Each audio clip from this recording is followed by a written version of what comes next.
They laughed as they scraped the roast chicken into the trash, the one I'd spent hours seasoning just right, basting with rosemary and lemon like my husband used to love.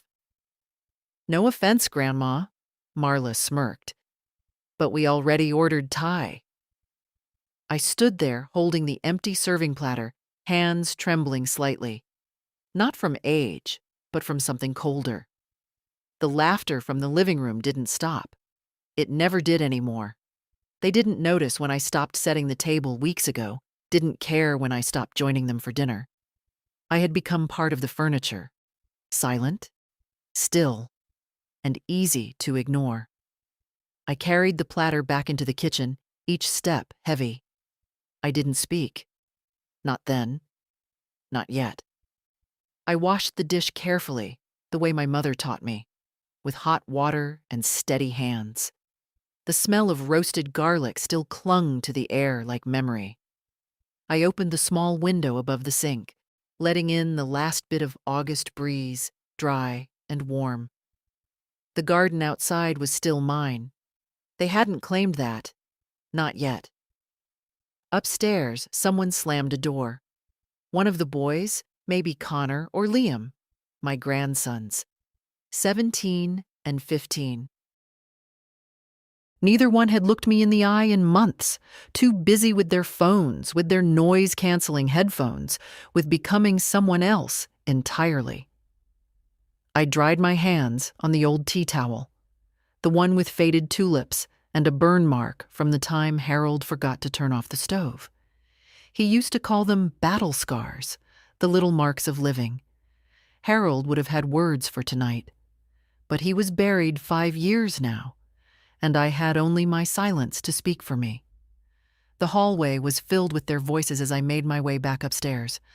I heard Marla joke about my cooking again, something about 1940s cuisine. Evan, my son, didn't say a word. As always. Just a chuckle, low and flat. Not quite laughter. More like consent. My room smelled like lavender and dust. The bed was made. It always was. It was the only place left that felt like mine. I sat on the edge and reached for the photo of Harold, tucked into the frame of my mirror. His smile still looked like comfort, like truth. "You wouldn't have let this happen," I whispered. "You'd have said something." But he wasn't here, and I was tired of talking to pictures. I stood up, went to the drawer beside the bed, and pulled out the envelope. Thick, sealed and untouched since February. The deed. The one they had never asked about. The one I never offered. Tomorrow morning, before they're even awake, I'll go. They think they can treat me like a ghost. They've forgotten who this house really belongs to. I didn't sleep that night. Not from nerves. Those had long since burned out. But from something deeper. A stillness I hadn't felt in years. The kind that comes before a storm or after a final decision. I sat by the window, watching the porch light flicker and die. It had been doing that for weeks. Evan kept saying he'd fix it. He never did. At dawn, I dressed slowly. Gray slacks, a crisp blouse, the cardigan Harold liked on me. I ran a comb through my thinning hair, twisted it into a bun, and pinned it in place with the same care I used when I was 20. Today, I would not look invisible. The house was still quiet. No footsteps overhead, no clatter in the kitchen. I moved soundlessly through the hallway, my bag already packed with everything I needed, documents, IDs, the key ring they didn't know I still kept. I paused at the entrance to the dining room. The table was strewn with takeout containers, greasy bags, and half-empty cups. My platter was nowhere in sight. Maybe they'd tossed it too. I almost hoped they had. Let them be thorough in their disrespect. I left a note on the refrigerator. Short, polite. Out for the day. Don't wait up. That would be the last time I signed anything in this house. The air outside smelled like earth and coming rain. My knees ached as I walked down the steps, but I didn't waver. My old sedan was waiting at the curb, dented and dependable. I drove slowly, past the bakery that used to know my order, past the school where Evan had scraped his knee in 3rd grade. Nothing had changed in the neighborhood, only the people. The lawyer's office sat in a brick building above a shuttered pharmacy. I'd made the appointment 2 weeks after Harold's funeral, but never gone through with it. Then the boys lost their second job, and Marla wanted to redecorate the living room, and Evan said, "Just until we get on our feet." And so I moved in.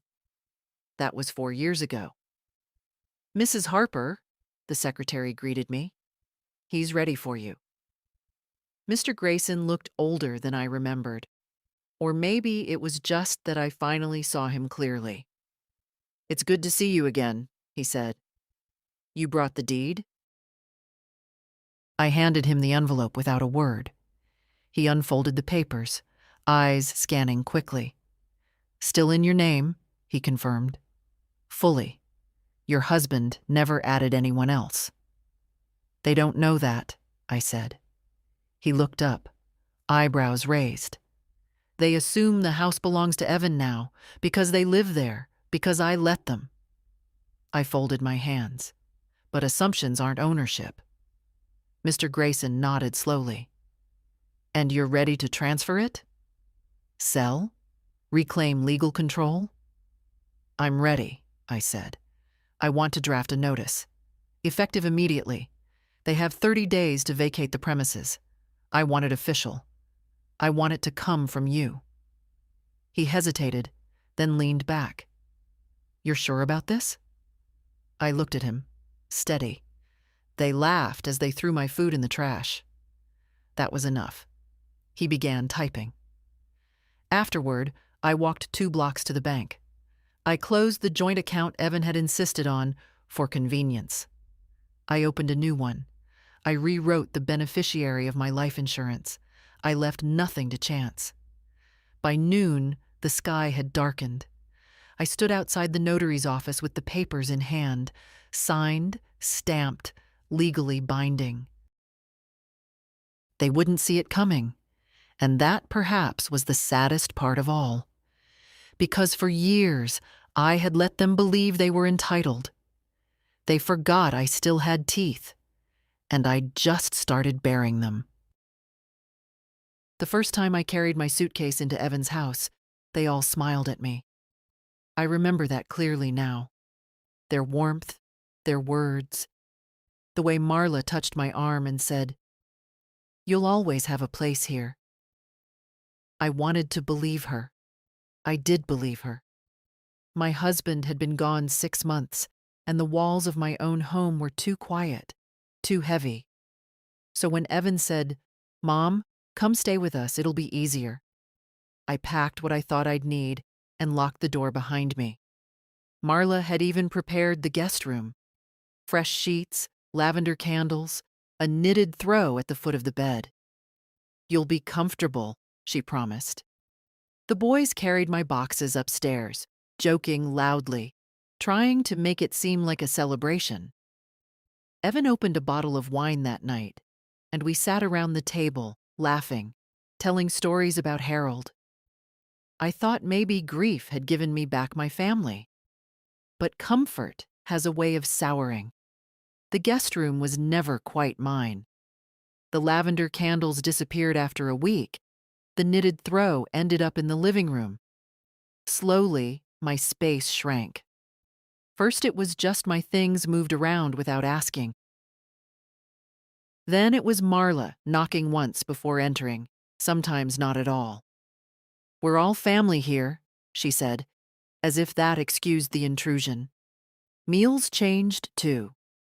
At first, I cooked often, the way Harold liked. Roasts, stews, fresh bread. Everyone praised my food. Then Marla began sighing, "It's too heavy, too old-fashioned." Soon I was told to rest while she cooked. Her food was all sauces from jars, noodles, and takeout, but Evan nodded and ate, grateful not to argue. The boys stopped sitting with me after dinner. They'd vanish upstairs with their plates, laughter echoing down the hallway. Once I followed, thinking maybe they wanted me near. I found the door shut in my face, headphones sealing them off from the world. My life became the quiet corners. Mornings at the window with tea, afternoons folding laundry that wasn't mine, evenings listening to their muffled voices through the walls. No one was cruel. Not at first. It was smaller things, little exclusions that piled like stones. When I mentioned visiting my old church, Evan said, "It's too far, Mom. You don't need the drive." When I bought a new cardigan, Marla muttered, "Waste of money." When I asked about going to Connor's game, Liam laughed. "Grandma, you wouldn't get it." They thought I didn't notice. That old age dulled more than sight and hearing. But I noticed everything. One night, washing dishes, I caught my reflection in the darkened kitchen window. My face looked back at me, smaller somehow, faded. That was when I realized I hadn't just moved in with my son. I'd handed them my life, piece by piece, and they'd taken it without question. And yet, I told myself then, they mean well. They're just busy. Things will get better. It would take years, and one cruel laugh over my ruined dinner, before I finally understood. They never wanted me. They only wanted what I brought with me. The first time Marla asked me not to cook, she did it with a smile. "You've done enough, Margaret," she said, taking the pot of stew out of my hands. "Relax. Be our guest." It sounded kind, and for a moment I almost felt cared for. But I noticed the way she wrinkled her nose at the smell of onions and garlic, the way she glanced at Evan as if seeking his agreement. He gave it without hesitation. "Yeah, Mom, sit down. You don't need to work yourself." I did as they asked. I sat, my hands folding and unfolding in my lap, while Marla heated up frozen lasagna and called it dinner. The boys cheered. Connor because it meant no vegetables, Liam because he loved the thick layers of cheese. No one asked me if I wanted a portion. No one even noticed when I ate only a slice of bread. It started small, that was the point. At first it was meals, then it was laundry. "Don't worry about it, Margaret, I'll take care of it," Marla said once, pulling the basket from my hands. But she didn't take care of it, not really. She let it pile up until she had a free moment, and then scolded me gently for letting it sit. "You should have reminded me." Then came the living room. I used to sit there in the evenings, reading quietly while they watched television. One day, I came back from the kitchen to find my chair pushed into the corner, a pile of laundry baskets where I usually sat. "Oh, sorry, Mom," Evan said when he saw me hesitate. "It's just temporary." But the baskets never moved. My chair stayed in the corner. Little by little, my presence became an inconvenience. My steps too slow, my voice too soft, my habits too old. "Don't leave your knitting here, Grandma," Liam said one afternoon, kicking my basket under the couch. "It looks messy." Connor laughed. "Yeah, it's like we live in a retirement home." They thought it was funny. I smiled faintly, because smiling was easier than crying. The worst part wasn't their words. It was Evan's silence. My son, who once held my hand crossing every street, who used to call me Mommy even when he was too old for it, never defended me. When Marla sighed about my smelly soups, he chuckled. When the boys mimicked the way I cleared my throat, he only shook his head and smiled. He wasn't cruel, he was worse. He was absent. I tried to reclaim little pieces of myself. I baked cookies one Sunday morning, filling the kitchen with cinnamon and butter, just the way Harold liked them. When the family came downstairs, Connor lifted one to his mouth, sniffed, and tossed it back onto the plate. "Too hard," he said. Marla added, "Store-bought would have been fine, Margaret." And they laughed. I told myself it didn't matter, that I still had my room. But even there, the walls began to press in. Marla started storing boxes in my closet. Evan asked if they could move the treadmill into my corner. Liam sometimes sprawled across my bed, shoes on the quilt Harold's mother had made, while playing games on his phone. When I asked him to stop, he said, "Chill, Grandma, it's just a bed." One night, I found a pile of my clothes on the floor. My cardigans, my blouses, folded neatly once, now shoved aside to make room for Marla's off-season coats. I stood there, holding a wool sweater Harold once loved on me, and I realized I didn't own anything here anymore. Not space, not silence, not dignity. I stopped asking for small things, rides to the store, help with groceries, a quiet afternoon. Every request was met with sighs, with rolled eyes, with "Not now, Margaret." So I swallowed the words. I became what they wanted, invisible. But invisibility has its price. When they forgot my birthday, I didn't remind them. When they left for vacation without asking if I wanted to come, I only waved from the porch. When Marla complained to her friend on the phone about having an old person underfoot, I didn't confront her. I just sat by the window, knitting a scarf no one would wear, and let the words sink into me like stones. And still, I told myself they meant well, that families stumble, that grief had made us all harsher, more tired. I told myself Evan loved me, even if he didn't show it. I told myself Connor and Liam would remember, one day, that I once held them when they cried. But the truth was simpler. They had stopped seeing me as a person. I was a shadow, a relic, a burden they carried without gratitude. It took me too long to understand that sometimes silence doesn't protect you. Sometimes it only teaches people how much they can take. By the time they threw my dinner in the trash, it wasn't the first insult. It was only the last one I would ever accept. When the house was quiet, when the voices upstairs were muffled behind doors, and I had nothing but the ticking of the hallway clock, I often spoke to Harold. Not out loud, my throat was too tired for that, but in the small whispers of my heart. He'd been gone 5 years, yet I still reached for his side of the bed some nights, still expected to hear the rasp of his morning cough before the kettle boiled. He would have known what to say. He always did. When Evan was a boy and came home crying because the older kids teased him, Harold sat him down and said, "Son, people only laugh at you if you let them." When I burned the first Thanksgiving turkey, he kissed my sooty cheek and said, "Doesn't matter, Maggie. You're the feast." He had a way of making dignity feel natural, not something you had to defend. But without him, I had grown smaller. Not physically, though my body did shrink with age, but in spirit. Each slight, each careless word pressed me down, made me quieter, until my silence became a habit, and then a prison. At night, I would sit with the old photo album, the one Marla kept threatening to digitize. She said it like a kindness, but I knew what she meant. Out of sight, out of mind. Those pages held everything.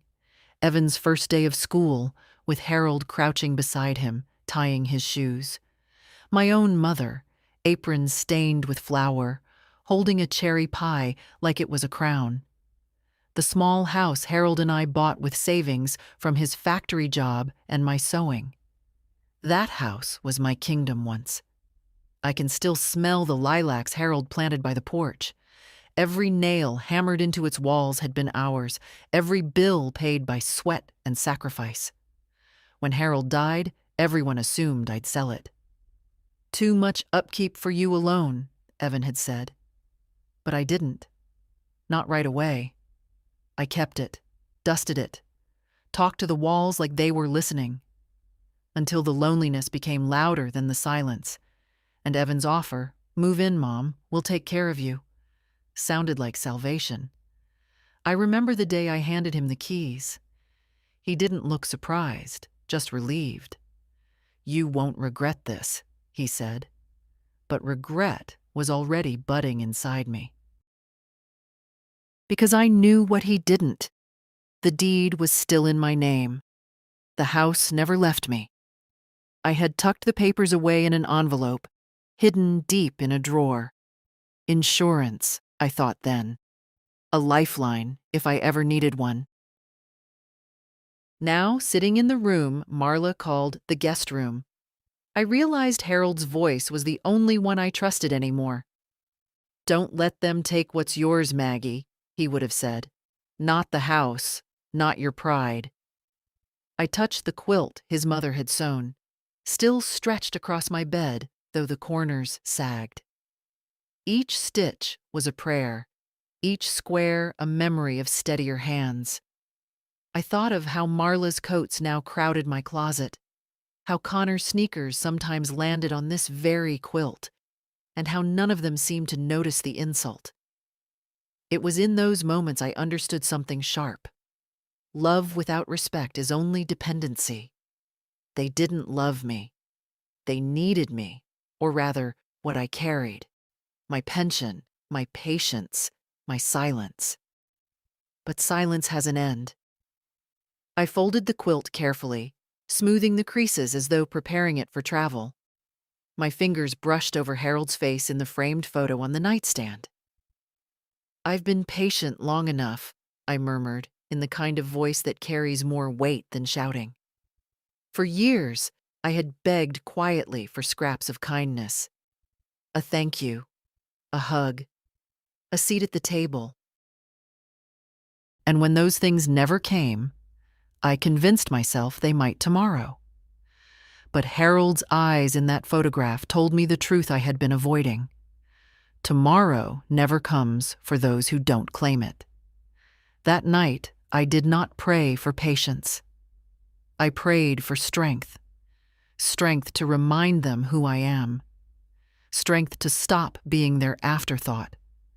Strength to carry Harold's lesson. One last time.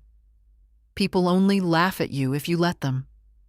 I had let them long enough. The papers in the envelope weren't just documents anymore. They were my voice, sharpened after years of being ignored. They were my way of standing tall, even if my back bent with age. And when I closed my eyes that night, I could almost hear Harold chuckle low and sure, as if he were sitting beside me. "That's my Maggie," he said in my mind. And for the first time in years, I believed him. It happened on a Tuesday evening, though the day itself hardly mattered. I was standing at the sink, rinsing the teacup I'd used all afternoon, when Marla's voice floated in from the hallway. Sharp, hushed, meant for Evan, but carried just enough that I could hear. I swear, she makes the whole place smell like mothballs. Even the boys noticed. There was a pause, then a sigh I knew too well. Evan's sigh, resigned, unwilling to contradict his wife. "She's old, Marla. What do you expect?" The words weren't cruel. That was what made them worse. Cruelty, at least, shows fire. But indifference? That's ice. I kept my hands under the running water a few seconds longer than I should have, scalding hot. The pain kept me steady. I dried the cup, set it on the rack, and walked to my room without a sound. Inside, I sat on the edge of the bed, staring at the quilt folded neatly at the foot. My mind was blank at first, then filled with 1,000 small humiliations. Marla wrinkling her nose when I opened a jar of pickles. Connor waving air dramatically after I wore my rose perfume. Liam muttering to his friend, Don't come over. It smells like Grandma's house here. Each time, I told myself it didn't matter, that I'd lived too long to care about such small things. But hearing it tonight, plain and unvarnished, confirmed what I had known all along. I wasn't a guest in this house. I was an intrusion. Later, when I came down for a glass of water, Marla was in the kitchen rearranging the pantry. My tea tins had been pushed to the back, behind boxes of instant noodles and bags of chips. "Oh, Margaret," she said without looking at me. "I moved some things around. Easier for us if the everyday stuff is in front." I nodded. What was there to say? I slid the kettle closer to the stove, but she reached past me and shifted it back. "Let's keep the counters clear, all right?" Her smile was polite, practiced, the kind you give to a stranger you don't plan to see again. That night, lying awake, I thought of Harold again. He used to love the way our house smelled. Onions frying, laundry soap on the line, the faint lavender I tucked into dresser drawers. "Smells like home," he'd say, leaning back in his chair. And here I was now, being told that my very existence smelled wrong. I didn't cry. Not anymore. The tears had dried out of me years ago. Instead, I reached for the drawer of my nightstand, pulled out the envelope with the deed, and held it in my hands. The paper was cool, thick, reassuring. They thought I was powerless. They thought age had dulled me, made me forgetful, made me weak. But weakness isn't forgetting who you are. Weakness is letting others convince you that you don't matter. I mattered. This paper proved it. As the house settled into silence around me, I placed the envelope back in the drawer, smoothed the quilt, and lay down. Tomorrow, I thought. Tomorrow I would take another step. They laughed at the idea of me.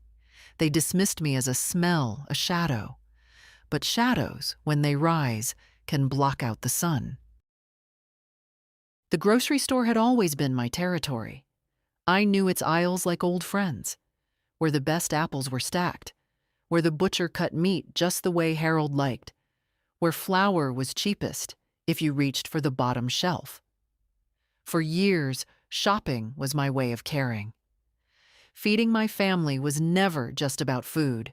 It was about presence, about saying without words, "I am here for you." So when Marla handed me the list that Saturday morning, I didn't argue. I slipped on my sweater, buttoned to the throat against the early chill, and walked the half-mile to the store.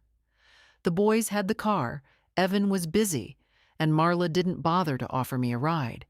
She simply said, "We're out of milk, and get the multigrain bread this time, not the plain white." I filled the cart slowly, choosing carefully, as I always did. Fresh carrots with the green tops still on, a cut of beef with marbling that promised tenderness, the exact tea bags Evan preferred when he was a boy. My back ached by the time I reached the checkout, but I didn't mind. Providing felt like purpose, even if no one thanked me anymore. When I returned, arms heavy with bags, I found them in the kitchen. Marla leaned against the counter, scrolling her phone. Connor and Liam were perched on stools, eating potato chips straight from the bag. They looked up briefly when I came in. "Oh, good," Marla said, barely glancing. "Did you get the bread I asked for?" "Yes," I answered, setting it on the counter. She picked it up, frowned, and shook her head. "This is the wrong brand. I said the seeded multi-grain, Margaret. This one's too soft. The boys don't like it." Connor snorted. "Yeah, Grandma, this is like school cafeteria bread." I looked at the loaf, the one I'd chosen, because it reminded me of the kind Harold used to butter thick on Sunday mornings. Words gathered in my throat, then dissolved. I said nothing. Marla sighed, tossing it aside. I'll pick up the right one later. Next time, just call me if you're not sure. Next time. As though the hours I spent leaning on that cart, the ache in my knees, the thought I put into every item, none of it counted. I unpacked the rest of the groceries in silence. No one offered to help. The boys went back to their chips, Marla to her phone. That evening, as I boiled potatoes and browned the beef for stew, Connor wandered in. He lifted the lid, wrinkled his nose. It smells old. Old? I repeated. Like, you know, grandma food. He laughed, shouted for Liam, who came running to sniff. Both of them doubled over with amusement. Marla appeared in the doorway, her arms folded. Boys, that's enough. But she was smiling too, trying to hide it. Evan wasn't home yet, but I knew what he'd do. Shake his head, chuckle softly, say nothing. Always nothing. I stirred the stew, the spoon heavy in my hand. For a moment, I imagined slamming it down, imagined raising my voice until they all froze. But instead, I ladled broth into a bowl, tasted it carefully, and said, "It needs more salt." Later, when we sat at the table, Marla slid the serving dish aside and placed a stack of takeout containers in the center. "Thai food tonight," she announced brightly, "just in case." They dug in, laughing, trading bites, while my stew cooled, untouched. I ate alone, spooning it into a small bowl and carrying it upstairs. In my room, I set the bowl on the nightstand beside Harold's picture. The broth had gone tepid, the potatoes sinking to the bottom. Still, I lifted the spoon and ate, slowly, quietly. Each bite tasted of surrender, but not forever. As I swallowed, I thought of the envelope in my drawer, the paper waiting patiently like a loaded weapon. They didn't know. They didn't even imagine. One day soon, I told myself, I would not bring groceries through this door. I would not be measured by the softness of bread or the scent of stew. One day soon, they would discover what it felt like to come home and find the locks no longer fit their keys. And when that day came, I would sit right here in this same chair, eating a meal I cooked for myself, seasoned not with salt, but with freedom. The first time they forgot to call me down for dinner, I thought it was an accident. I heard their voices, the scrape of chairs, the clatter of forks against plates. But no one came to my door. I waited a few minutes, then longer. Finally, I walked quietly down the stairs, telling myself perhaps they were distracted. Perhaps Evan assumed Marla had told me. Families forget. It happens. But when I reached the dining room, the truth was plain. They were all there. Evan at the head of the table, Marla beside him, Connor and Liam already halfway through their plates. Boxes of takeout littered the table. Steam rose from cartons of fried rice, noodles glistening with sauce. No place had been set for me. "Grandma," Connor said around a mouthful, "we didn't think you'd want this. Too spicy for you." Marla dabbed her lips with a napkin. "We were going to save you a portion, Margaret. There's soup in the fridge." Soup in the fridge. Not at the table, not with them. Evan kept his eyes on his plate, chewing slowly. He didn't look up, didn't say a word. I turned, went to the kitchen, and pulled out the soup. One of those cans with a ring-pull lid, the kind I never would have bought for myself. I warmed it on the stove while their laughter drifted in from the dining room. When it was hot enough, I carried the bowl back upstairs. The sounds of their meal followed me. Chopsticks tapping, soda cans hissing open. The boys shouting over some joke I wasn't meant to hear. In my room, I sat on the bed with the soup cooling in my lap. Thin broth, overcooked noodles, not a hint of care in it, I thought of the dinners I used to make, roasts slow cooked until the meat fell apart, bread risen and baked golden, pies cooling on the windowsill. Those meals brought people together. These cartons only filled their stomachs. I ate in silence, each spoonful heavy with the weight of being forgotten. It didn't stop there. The next week they did it again.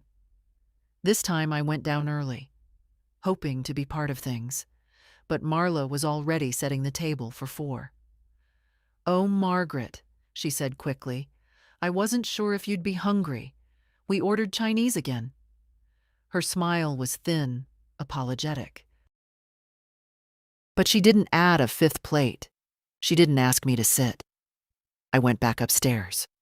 By the 3rd time, I understood. This was no accident. It was easier for them without me. One less plate, one less chair, one less voice. They didn't say it out loud, but they didn't need to. Every unopened invitation, every closed door, every takeout box without my name on it spoke clearly enough. That night, I carried a plate of crackers and cheese to my room and ate by the window, looking out at the streetlights flickering to life. Mrs. Jensen across the road was sitting with her daughter and grandchildren on the porch, laughing, passing a bowl back and forth. I watched until the sky went dark, my plate empty in my lap. I told myself it didn't matter, that I was used to eating alone, that food fills the body whether it's shared or not. But deep inside, I knew what had been taken from me. Not the meal, the belonging. When I washed my dish and set it back in the cupboard, I glanced toward the drawer where the envelope waited. There was no anger in me, not yet. Only the quiet certainty that my place in this house had been erased long before they stopped setting a plate. But the house still knew my name. The papers proved it. And one day soon, so would they. I tried once more to speak to Evan. It was late, the house already dim, the boys upstairs with their headphones clamped over their ears, Marla tapping on her phone in the living room. I found him in the garage, bent over a stack of bills at the workbench. The light above buzzed faintly, casting shadows on his face. For a moment, he looked so much like Harold, same furrow between the brows when numbers didn't add up, that I almost softened. "Evan," I began, my voice low but steady. "We need to talk." He glanced up, startled, then forced a smile that didn't reach his eyes. "Hey, Mom, everything okay?" No, everything was not okay, but I nodded anyway. Old habits. Then I tried again. "I feel like I don't belong here anymore. Meals, conversations, even birthdays." My voice faltered. "I don't know what I've done to make you keep me at a distance." He rubbed the back of his neck, avoiding my gaze. "Mom, it's not like that. You're overthinking." "Am I?" I asked. My hands trembled, but not from weakness, from restraint. "You sit at the table with your family, and I eat soup upstairs. You let Marla dismiss me with a smile. You let the boys mock me. And you never, never step in." Evan sighed, long and weary, as though I were the one burdening him. "It's just complicated. Marla's under stress. The boys are teenagers, you know how they are. I'm caught in the middle. I don't want more conflict." "Conflict?" The word scraped my throat. "Since when is asking to be treated like a person a conflict?" He shifted uncomfortably. "You have to understand, Mom. Things are different now. You live with us, but it's our household. Marla has her way of doing things, and I need to support her. That's marriage." "And what about me?" My voice cracked, but I forced it back down. "Am I no one to you?" Finally, he looked at me, his eyes, so much like Harold's, yet empty in a way Harold's never were, met mine. "You're my mother. Of course you are. But maybe—" He trailed off, then cleared his throat. "Maybe you should ease back. Let us run things. Don't take it so personally. Ease back. The words landed like stones, as though I had been pushing too hard simply by existing, by cooking a stew, by wanting a chair at the table. I straightened my shoulders. I gave up my home for you, Evan. I trusted you. He winced, as if the reminder pained him. Mom, you did the right thing. That house was too much for you. This is better, isn't it? Better.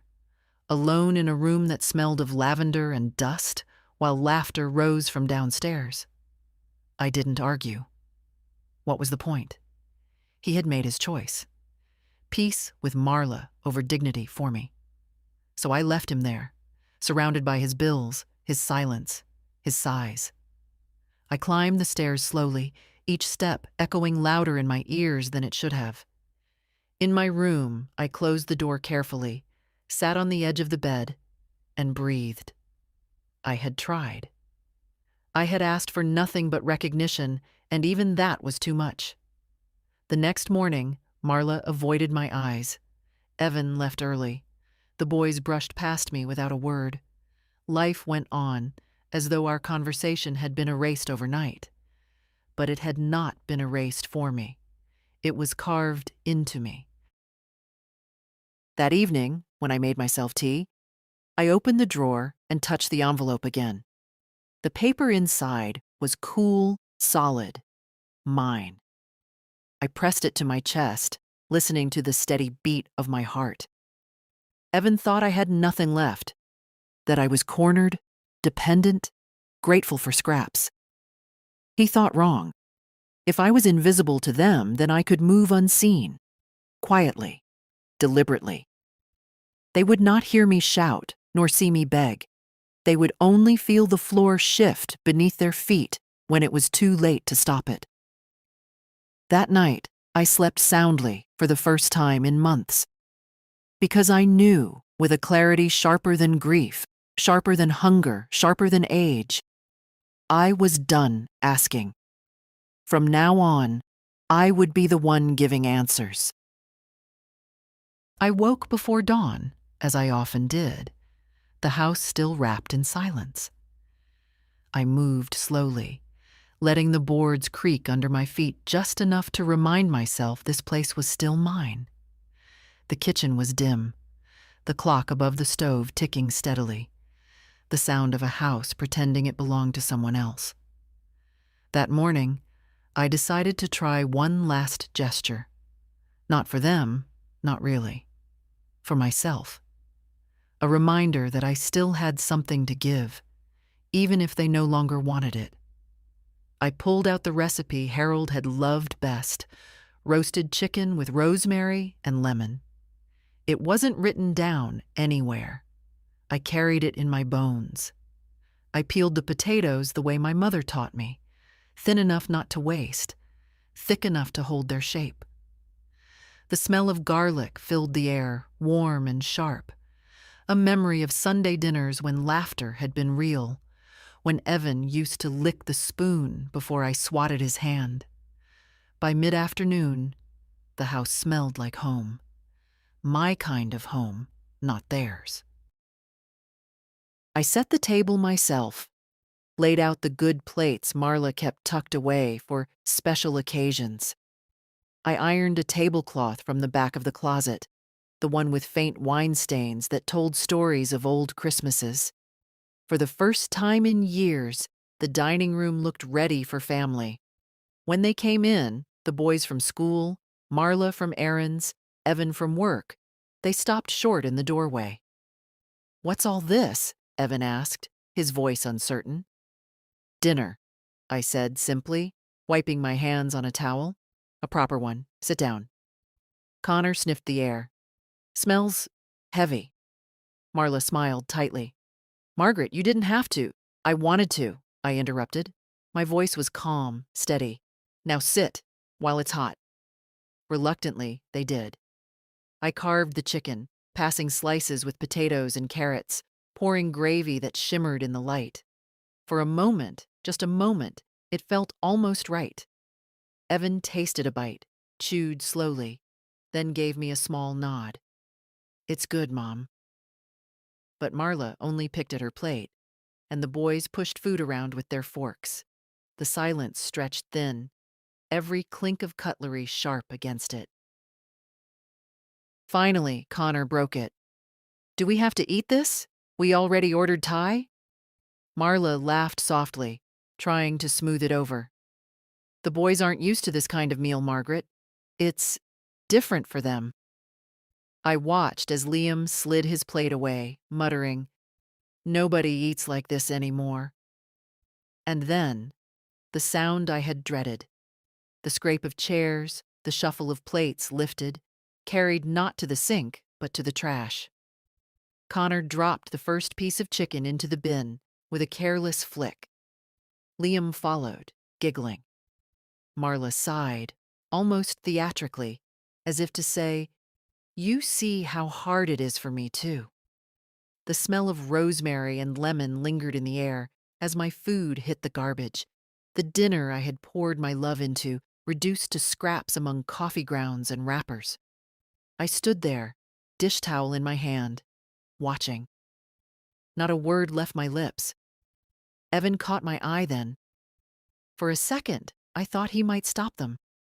But he only rubbed his temples, weary, and said nothing. Always nothing.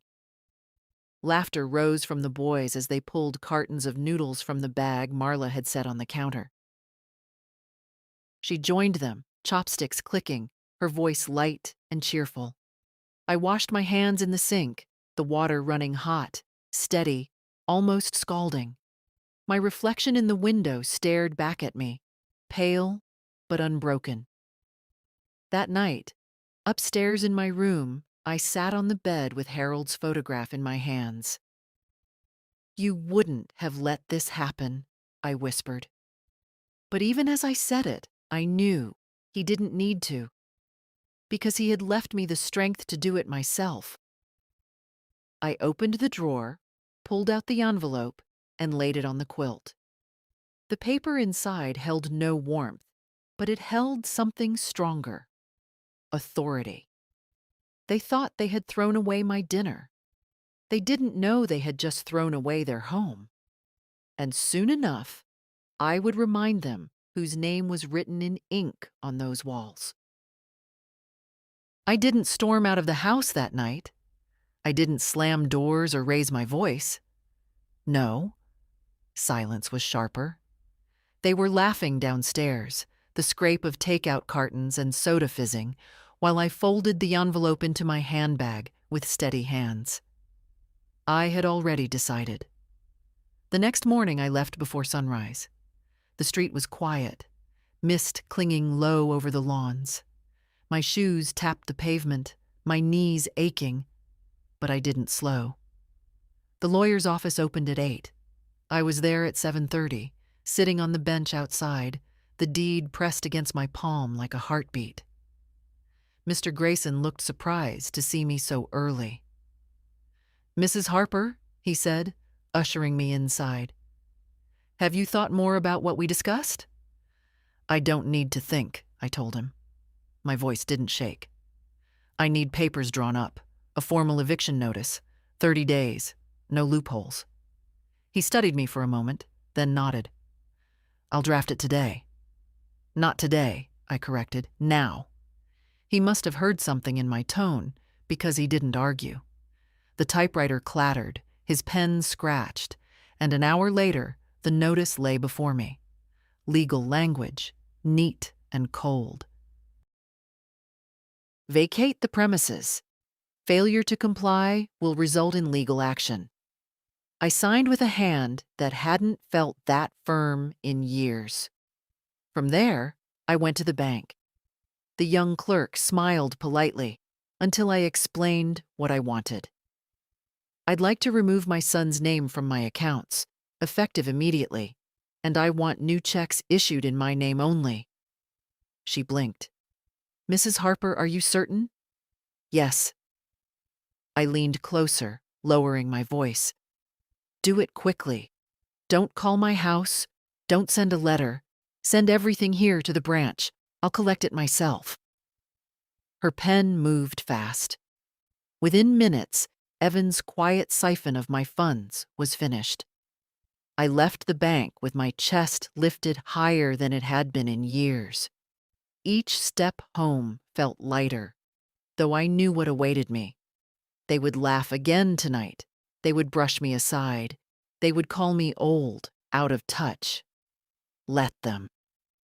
Because folded in my bag was the end of their certainty. When I reached the house, Marla was in the kitchen, fussing over coffee. She looked up briefly.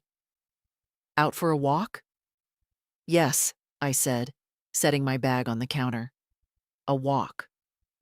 She didn't ask further. She never did. Upstairs, in my room, I laid the envelope beside Harold's photograph. This time, I didn't whisper to him. I didn't need to. His eyes in that picture seemed to know. It wasn't anger that filled me. Not anymore. It was clarity. Sharp as glass. They thought I was a guest, a burden, a shadow at the edge of their table. But the truth was written in ink and sealed by law. This house was mine.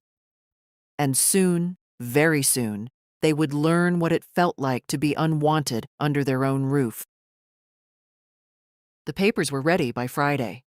Mr. Grayson slid the folder across his desk with a kind of solemnity, as if he understood more than he said. The eviction notice sat on top, crisp, official, carrying the weight of every silence I'd swallowed in that house. 30 days, clear, final, undeniable. "You don't have to serve it yourself," he said gently. "I can send a courier." I shook my head. "No, they'll hear it from me, my voice, not a stranger's." So I carried the folder home, tucked against my chest like a shield. The sun was low by the time I reached the street, the sky bruised with evening. Their cars were in the driveway, Marla's SUV, Evan's dented sedan, Connor's beat-up hatchback. The house looked warm from the outside. Lights glowing, curtains drawn, the sound of television laughter spilling faintly into the yard. To anyone passing by, it might have looked like a family. Inside, the smell of pizza hung in the air. Boxes littered the counter, soda cans half empty. Connor and Liam sprawled in the living room, controllers in hand, eyes glued to the screen. Marla sat with her phone, scrolling, while Evan leaned back, pretending at relaxation but looking worn. None of them noticed me at first. I stood there, papers in hand, a ghost in plain sight. Finally, Marla looked up. "Oh, Margaret. You're back early. We didn't think you'd want pizza. Too greasy for you." Connor smirked. "Yeah, Grandma's probably upstairs with her soup." Their laughter echoed. Familiar, expected. I didn't respond. I walked into the center of the room and set the folder on the coffee table, right between the soda cans and the controllers. My hands didn't tremble. "What's this?" Evan asked, frowning as he reached for it. "Read it," I said. He opened the folder, scanned the first page. His face drained of color. "Mom, what is this supposed to mean?" Marla leaned over his shoulder. Her eyes widened, then narrowed. "An eviction notice? You can't be serious." "Oh, I'm serious." My voice was quiet, but the words carried. "This is my house, my deed, my name on every brick and nail. I let you live here. I let you pretend it was yours. That ends now." The boys paused their game, staring. Connor laughed nervously. "Is this a joke?" "No." I looked at him evenly. "It's the opposite of a joke. It's the truth." Evan pushed the papers back at me, his hands shaking. "Mom, you can't do this. We're your family." "I am well aware," I said. "And for years, I believed that meant I owed you everything. I gave you food, money, my time, my silence. You repaid me with mockery, with exclusion, with indifference. You've made me invisible in my own home. But invisible doesn't mean powerless. Marla's voice sharpened. This is ridiculous. Where would we even go? Do you want your grandsons out on the street? They are not children anymore, I replied. They're young men who laugh as they throw my dinner into the trash. Let them laugh while they pack their things. Evan's eyes flicked up, desperate now. Mom, please. Think about this. 30 days? That's not enough time. 30 days is more than enough, I cut in. Because I have already spent years waiting for even an ounce of respect. That time is over. Silence filled the room. The television buzzed faintly, ignored. The boys shifted uneasily, glancing between their parents and me. For the first time, I saw something in their faces. Not guilt, not yet. Shock, as though the ground beneath them had cracked open. I picked up the folder, slid it back under my arm. You'll each receive a copy tomorrow, signed and filed. I suggest you begin planning. Then I turned and walked toward the stairs. My steps were slow but steady. No one stopped me. No one dared. Up in my room, I closed the door and set the papers beside Harold's photo. His smile looked different tonight. Approving, proud. Downstairs, voices rose, sharp, frantic, overlapping. I didn't listen. I poured myself tea, let the steam curl into the air, and sat quietly with the weight of decision settling into me. For the first time in years, the house was mine again. Not because they were gone, yet, but because I had spoken, finally, in a voice they could not ignore. 30 days. A month. Enough time for them to learn what it means when the person you thought powerless decides she will no longer bow her head. They didn't speak to me the next morning. Not a word.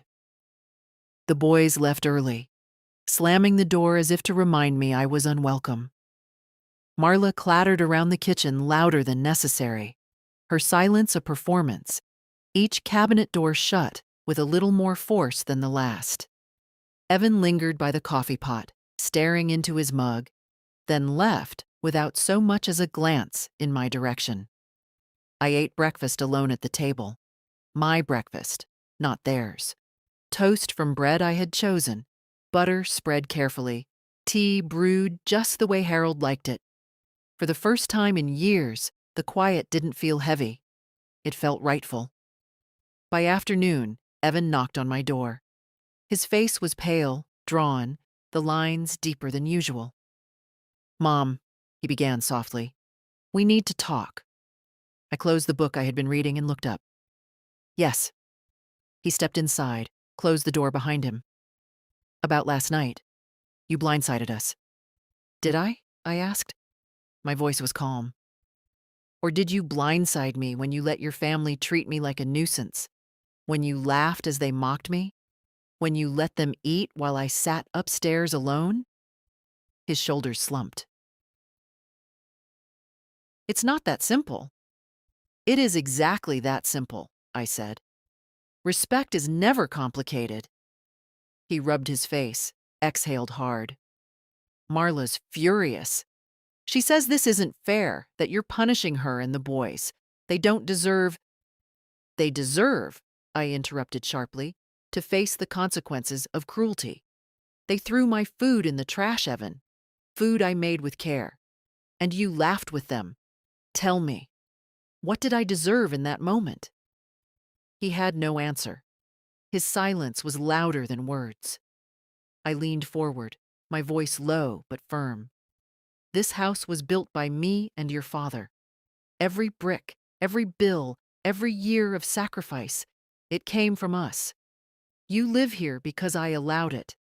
And you forgot that. You let them all forget that.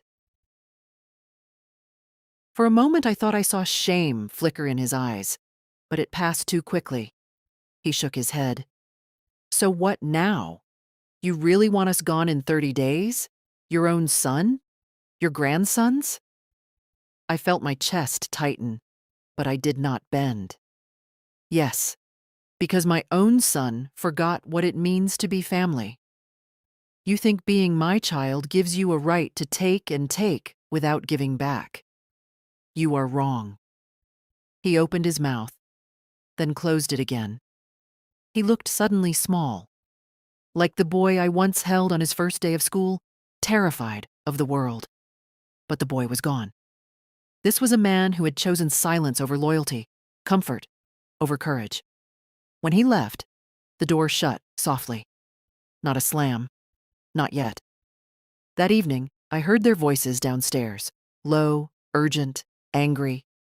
Marla's sharper than usual, Connor's raised in protest, Liam's muttered complaints. Evans said little, as always. I sat upstairs with my tea, listening not to the words but to the sound of their panic. It was strange. For years, I had been the one silenced, the one excluded from their meals, their laughter, their plans. And now, with one signed paper, the roles had shifted. They whispered about me, argued about me, planned around me. I was no longer invisible. Later, when the house grew still, I stood by the window and looked out at the street. The lilac bush Harold had planted years ago still bloomed near the fence, stubborn and fragrant. The sight of it steadied me. This was my home, my garden, my life, and I had reclaimed it. They would pack boxes. They would argue and bargain and blame. But the walls would remain, and they would remember. Respect is never given freely. It is claimed, held, defended. And in 30 days' time, I would sit at this window, alone again but unbowed, and know that I had done what Harold would have wanted. I had stood tall. For once, it was their turn to feel small. The days that followed were a storm of whispers and slammed doors. I did not need to eavesdrop to hear the panic running through the house. Marla's voice carried sharpest, slicing through walls and ceilings. How can she do this, after everything we've done for her? Everything. As if letting me sit upstairs with a bowl of canned soup was a gift. As if silence and mockery were kindness. Connor and Liam stomped about the house with the graceless anger of youth, muttering about unfairness, about crazy old ladies. I heard Liam one evening on the phone with a friend. "Yeah, we're getting kicked out of our own house. My grandma's nuts." He said it like a joke, but his voice cracked at the edges. Evan moved quieter than all of them. His steps on the stairs were slow, his sighs longer, his words few. He avoided my eyes when we crossed in the hall, as though shame weighed heavier than anger. For that, I almost pitied him. Almost. On the 4th day, Marla cornered me in the kitchen. She blocked the doorway, arms crossed, face tight with fury that no smile could disguise. "Margaret, this has gone far enough," she snapped. "You can't just toss us out. We have nowhere to go. The boys need stability." I spread jam on my toast. Calm, deliberate. "They'll find it elsewhere." She let out a bitter laugh. "You're punishing them because you feel—" "What? Left out? Unappreciated? That's life. Families are messy. You don't get to bulldoze us because you didn't like a few dinners." I set down the knife, looked her squarely in the eye. "You call it a few dinners. I call it years of being treated as furniture, a nuisance, a smell, a shadow in my own home. This house is mine, Marla. You were a guest. You forgot that." Her mouth opened, closed. For once, she had no ready retort. She spun on her heel, muttering about lawyers, about rights. But I knew better. Mr. Grayson had assured me, airtight papers, every line signed, stamped, filed. Their arguments were smoke against stone. That evening, Evan finally knocked. He stood in the doorway of my room, shoulders slumped, hands buried in his pockets like a boy about to confess to some schoolyard sin. "Mom," he said quietly, "I've been looking at rentals. It's not easy. Everything's expensive." I nodded. "It usually is." He hesitated, then whispered, "Is there really no other way?" I studied his face. My son, my blood, the boy who once clutched my hand crossing streets, the man who had let me be erased in his own home. My heart softened, but only for a beat. Then it hardened again, the way steel cools after fire. "No, Evan, there isn't." He looked down at his shoes, nodded slowly, and left without another word. That night, the house felt different. Quieter, though no less tense. They were retreating, pulling in on themselves, boxes appearing one by one in corners of rooms, Marla's shoes stacked by the door.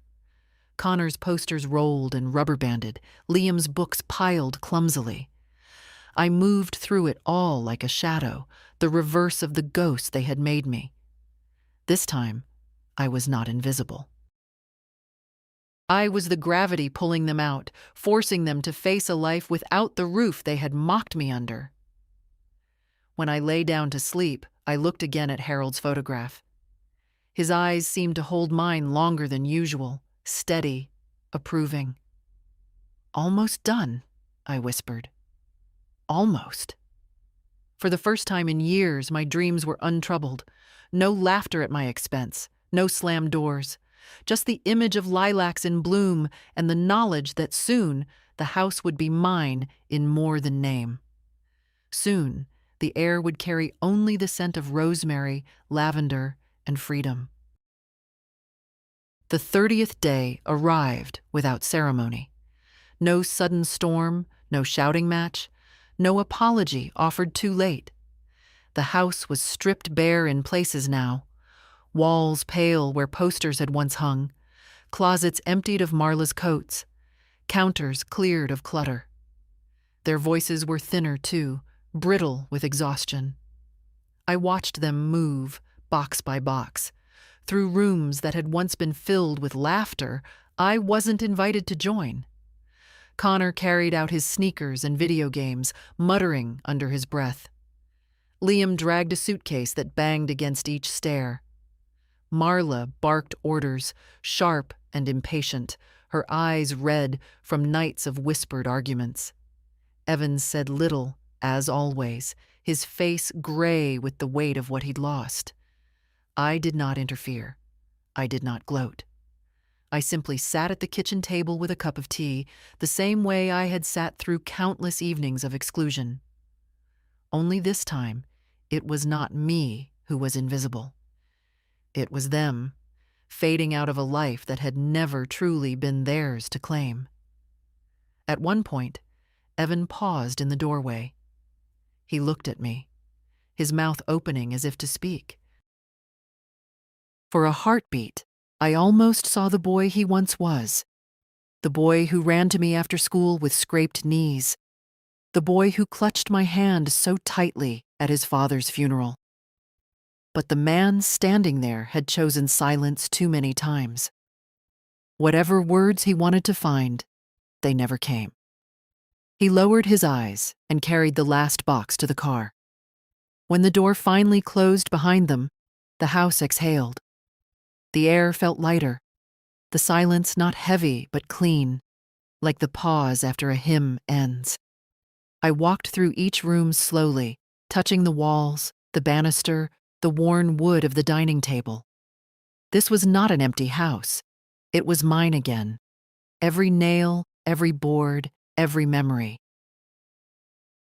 In the living room, I found one of their soda cans left behind on the coffee table. Half empty, flat. Without hesitation, I carried it to the trash and dropped it in. The sound of the can hitting the bin was sharper than it should have been, final in a way that made me smile. I opened the windows wide. Fresh air rushed in, carrying the scent of lilacs from the yard Harold had planted. For the first time in years, the house smelled like home. Not of takeout cartons, not of grease and indifference, but of spring, of care, of beginnings. That evening, I cooked again. Not for them, not to prove anything, but for myself. A small roast, potatoes, carrots, seasoned with rosemary from the garden. I set one place at the table, lit a single candle, and ate slowly, savoring each bite. As the candle burned low, I thought of Harold. I thought of the strength it had taken to do this alone, of the quiet victories hidden in ordinary acts. And I realized something. They had not just lost a roof. They had lost me, my patience, my silence, my care. And they would come to understand, too late, what it meant to live without those things. When the last dish was washed and set aside, I returned to the window. The street outside was calm, the lilacs glowing pale in the moonlight. I breathed in deeply, steady, and sure. They had laughed as they tossed my dinner in the trash. They had made me invisible, a shadow in my own home. But I had given them their answer, not with shouting, not with vengeance, but with ink, with law, with the quiet dignity they could never take from me. And now, the house was mine again, not just in name, in spirit, in truth. I closed the curtains, turned out the light, and whispered to the quiet, to Harold, to myself. Respect is never given. It is claimed. And for the first time in years, I slept without fear of being forgotten.